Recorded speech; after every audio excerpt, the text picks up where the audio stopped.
Merhabalar, merhabalar.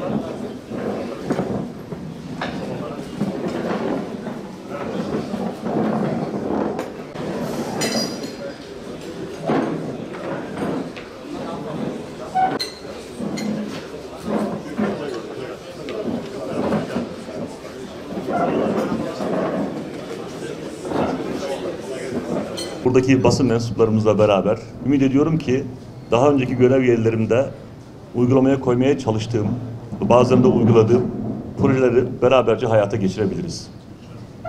Bunun için ihtiyacımız olan şey bir düşünmek, biraz hayal kurmak, sonrasında da beraberce hangi projeleri özellikle de en sıkıntı olan yerel basınımız için onlara can suyu olabilecek projeler neler varsa onları hayatta tutabilecek, ortaya çıkmış olan olumsuzluklara rağmen olumlu şekilde bir kanal açtırabilecek neler varsa bunları beraberce konuşur, beraberce gündeme getirir, beraberce projelendirir ve beraberce uygulamaya geçiririz.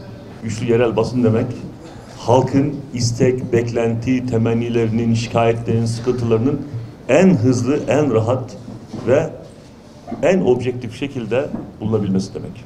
Batman'da görev yapacağım süre içerisinde yapabildiğim kadarıyla bütün Batmanlıları ve herkesin valisi olmaya çalışacağımı bir kez daha ifade etmek istiyorum.